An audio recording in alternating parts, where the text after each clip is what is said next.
Hulk Hogan versus stone Cold Steve Austin. ये है वो आइकॉनिक ड्रीम मैच।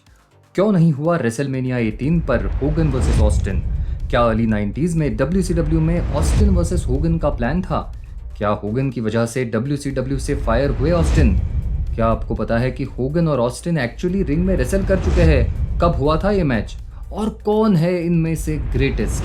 जानेंगे इन सारे सवालों के जवाब आज के इस एपिसोड में। ऑस्टिन ने अपने करियर की शुरुआत की थी 1989 में और 1991 से 1995 तक 4 साल वो WCW में रहे, जहां उनका नाम था स्टनिंग स्टीव ऑस्टिन। ऑस्टिन ज्यादातर मिड कार्ड रेसलर ही रहे थे। यहाँ वो 2 बार US title, world television title और टैग टाइटल जीते। ब्रायन पिलमैन के साथ उनकी हॉलीवुड ब्लॉन्ड्स नाम की टैग टीम हुआ करती थी। जब ऑस्टिन इंजर्ड हुए तो एक फोन कॉल पर एरिक बिशॉफ ने उन्हें WCW से फायर कर दिया और फिर वो 1995 में पॉल हेमन के ECW जा पहुंचे और सही मायने में यहाँ हमें वो फ्यूचर स्टोन कोल्ड की झलक मिली। फिर लेट 1995 में ऑस्टिन ने रिंग मास्टर नाम से WWE में डेब्यू किया और $1 मिलियन मैन उनके मैनेजर रहे। फिर 1996 में किंग ऑफ द रिंग पर जेक द स्नेक रॉबर्ट्स को हराने के बाद ऑस्टिन ने कहा कि Austin 316 says I just whipped your ass and that's the bottom line because Stone Cold said so, और साथ ही रातों रात वो एक सुपरस्टार बन गए। इंटरेस्टिंग चीज है कि 1996 king of the ring triple H जीतने वाले थे, मगर क्लिक के साथ ओपनली रूल्स ब्रेक करने के लिए उन्हें पनिश किया गया। देखिए लक कितना रोल प्ले करता है।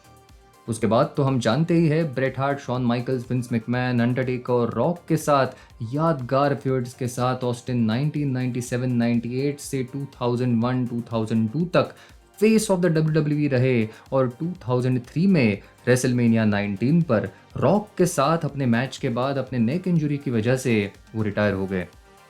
खैर, उसके बाद तो स्टोन कोल्ड का करियर आप जानते ही है। Stone cold 6 times world champion रहे, 2 times intercontinental champion, 4 times tag champion और 3 टाइम्स रॉयल रंबल विनर। काफी कम लोग जानते हैं कि हल्क होगन ने अपने करियर की शुरुआत 1979 में एक हील मतलब विलन के तौर पर WWE में की थी। उस वक्त उनके मैनेजर थे classy Freddy Plassey.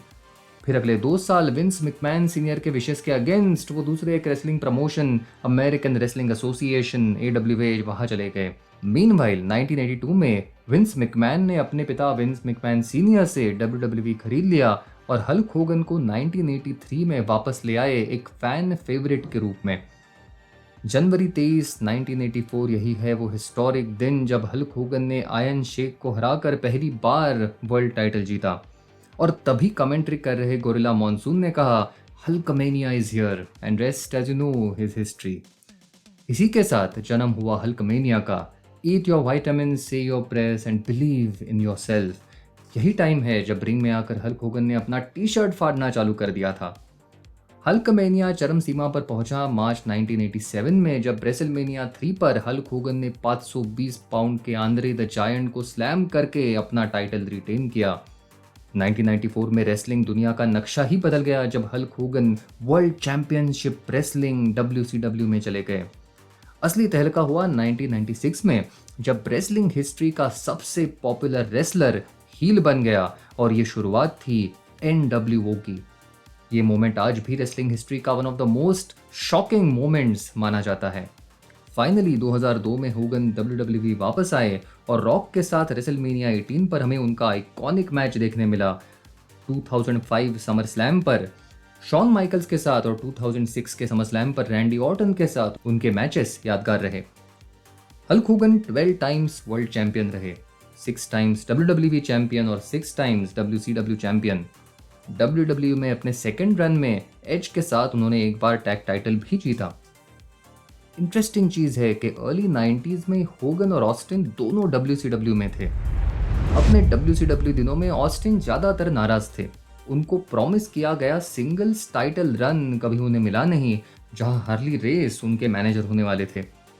Eric Bischoff ने कहा कि जब होगन WCW आए तो ऑस्टिन ने एक आइडिया पिच किया था जिसमें स्टोरी होती कि ऑस्टिन होगन के रिश्तेदार है और दोनों टैग टीम पार्टनर्स होते और बाद में दोनों का मैच होता। मगर WCW ऑस्टिन को बड़ा स्टार नहीं मानती थी और बिशॉफ जानते थे कि होगन छोटे मोटे रेसलर्स के साथ काम नहीं करेंगे, तो ऑस्टिन को मना कर दिया गया। कहा जाता है कि होगन के इन्फ्लुएंस से पुराने WWE स्टार्स को ज़्यादा पुश मिला था और एक बार ऑस्टिन जिम डगन से 35 सेकंड्स में मैच हारे थे, जिससे वो काफ़ी नाराज थे। उसके बाद दिस स्टोरी वेंट नोवेयर क्योंकि बिशॉफ ने ऑस्टिन को फायर कर दिया। क्लियर कर दे कि ऑस्टिन के फायरिंग में होगन का कोई हाथ नहीं था। सच कहे तो ऑस्टिन उस वक्त एक मिड कार्डर थे और होगन उनको शायद जानते भी नहीं थे। रेसलमेनिया 18 पर हमने iconic Hogan versus rock match देखा, मगर क्या आप जानते हैं कि ये हो सकता था ऑस्टिन वर्सेस होगन? बताया जाता है कि होगन इस मैच में इंटरेस्टेड थे। विंस मैकमैन ने भी पूरी कोशिश की कि ये मैच हो, मगर स्टीव ऑस्टिन ये मैच नहीं चाहते थे। जिम रॉस ने कहा है कि ऑस्टिन के हिसाब से उनका रेसलिंग स्टाइल काफ़ी अग्रेसिव और फास्ट पेस्ड था और होगन उस वक्त बैक प्रॉब्लम से स्ट्रगल कर रहे थे। ऑस्टिन उनके साथ एक सब स्टैंडर्ड मैच रेसल नहीं करना चाहते थे। खैर, यहाँ मैं कहूँगा कि फैंस की एक्सपेक्टेशन नहीं थी कि इनका मैच एक टेक्निकल मास्टरपीस हो। आप होगन वर्सेस रॉक देखिए, क्या इलेक्ट्रिक एटमॉस्फेयर था। क्या ये एक टेक्निकल मास्टरपीस था? नहीं, मगर ज़रूरत भी नहीं थी। It is still one of the best WrestleMania matches of all time. यही हो सकता था होगन वर्सेस ऑस्टिन मैच में। मुझे लगता है होगन वर्सेस ऑस्टिन अगर मुमकिन होता तो वो होता रेसलमेनिया 20 पर। इमेजिन कीजिए, मैडिसन स्क्वायर गार्डन का वो क्राउड किसको चीयर करता? 80s के सबसे बड़े स्टार होगन को या 90s के सबसे बड़े स्टार स्टीव ऑस्टिन को? इंटरेस्टिंग होता है ये कॉन्टेस्ट। मगर रेसलमेनिया 19 पर ऑस्टिन अनऑफिशियली रिटायर हो गए और ये मैच नहीं हो सका। फिर चलते हैं 2005 में। Hogan 2005 WWE hall of fame में इंडक्ट किए गए। उनके एक्सेप्टेंस स्पीच के वक्त फैंस चिल्ला रहे थे, one more match, one more match. इसके जवाब में होगन ने फर्स्ट रो पर बैठे ऑस्टिन की तरफ देखा और कहा, हाउ अबाउट इट? कुछ महीनों बाद रॉ के होमकमिंग एपिसोड पर होगन ने कुछ अनएक्सपेक्टेड किया। माइक पर उन्होंने सीधे सीधे ऑस्टिन को मैसेज भेजा। उन्होंने कहा, what would all these Hulkamaniacs do if Hulk Hogan climbed in the ring with that rattle snake Stone Cold Steve Austin. 6 महीने बाद 2006 hall of fame induction ceremony पर जब ऑस्टिन ब्रेट हार्ट को induct करने वाले थे, तब क्राउड से ऑस्टिन होगन के चैंट्स आने लगे। इन चैंट्स को एड्रेस करते हुए ऑस्टिन ने कहा, I was going through my bag in the back and I found a can of Whoop-Ass with Hulk Hogan's name on it. Crowd पागल हो गया। होगन मौजूद थे, कैमरा उन पर जूम हुआ, मगर वो कुछ खास एक्साइटेड नहीं दिखे। शायद वो नाराज थे क्योंकि ऑस्टिन ने उनके मैच का प्लान हमेशा टर्न डाउन किया था। ऑस्टिन ने 2019 में उनके पॉडकास्ट पर कहा कि उनका एक बड़ा रिग्रेट है कि वो होगन से वन ऑन वन रेसल नहीं कर पाए और शायद 2002-2003 में वो दोनों एक साथ एक रूम में बैठकर बात करते तो शायद इतिहास कुछ और होता और हमें इन दोनों का वन ऑन वन मैच देखने मिलता। वैसे हमें ऑस्टिन और होगन एक साथ रिंग में दिखाई दिए नहीं। मैं रेसलमेनिया 30 के उनके अपीयरेंस की बात नहीं कर रहा। रेसलमेनिया 18 के पहले रॉ पर रॉक और Austin teamed up to take on NWO और यहाँ इस मैच में हमें होगन और ऑस्टिन आमने सामने एक ही रिंग में दिखाई दिए। वैसे मुझे तो लगा कि दोनों रिंग में अच्छे दिखे और अगर इनका मैच होता तो मज़ा आता।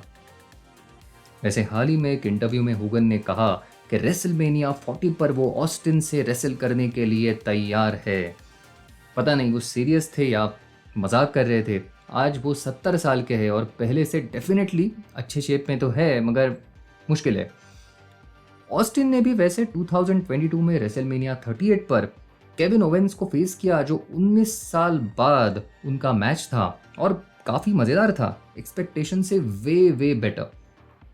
क्या आप होगन और ऑस्टिन का मैच देखना चाहेंगे? मुझे डेफिनेटली नीचे कमेंट्स में बताइए।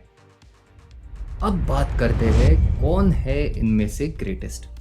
अगर प्योरली नंबर्स की बात करें तो कहा जाता है कि होगन ऑस्टिन से ज़्यादा साल तक एक बड़े ड्रॉ रहे, मतलब कंपनी के लिए ज़्यादा पैसे कमाए। मगर ऑस्टिन के 3-4 साल में हर साल होगन के सभी साल के ड्रॉ से भी बड़ा ड्रॉ आता था। ऑफकोर्स इस आर्गुमेंट में एक प्रॉब्लम है कि ये नंबर्स इन्फ्लेशन एडजस्टेड होने चाहिए, जो नहीं है। 1984 से 1992 तक WWE का टोटल प्रॉफिट 40 से 50 मिलियन डॉलर्स था और बेस्ट सिंगल ईयर था 6 मिलियन डॉलर्स। और 1998-99 से 2001 तक जब ऑस्टिन टॉप पर थे, एक साल का मिनिमम प्रॉफिट था 56 मिलियन डॉलर्स। तो सिर्फ पैसों की बात करें तो Austin was definitely a bigger star. मगर एक बात है कि जिस तरह होगन और विंस मैकमैन ने 80s में रेसलिंग को पॉपुलराइज किया, वो नहीं होता तो 90s का एटीट्यूड एरा हमें नहीं मिलता। चैंपियनशिप विन्स की बात करें तो डेफिनेटली हल्क होगन ज़्यादा चैंपियनशिप जीते हैं। इंटरनेशनली कंपेयर करें तो होगन शायद ऑस्टिन से बड़े स्टार है। रेसलिंग एबिलिटी में शायद ऑस्टिन होगन से बेटर रेसलर थे। मैं 90s में रेसलिंग देख के बड़ा हुआ हूँ और ऑस्टिन का बड़ा फैन हूँ, मगर मेरे हिसाब से Hulk Hogan would be the greatest of the two. आपको क्या लगता है, कौन है इनमें से ग्रेटेस्ट? मुझे नीचे कमेंट्स में ज़रूर बताइए। तो ये थी कहानी, फिर से एक अधूरी कहानी होगन और ऑस्टिन की। अगर आपको ये वीडियो अच्छा लगा तो ज़रूर लाइक कीजिए और ऐसे ही वीडियोस के लिए आप चैनल को डेफिनेटली सब्सक्राइब कीजिए। मिलते हैं अगले हफ्ते एक और कहानी के साथ। देखते रहिए रेसलिंग स्टोरीज।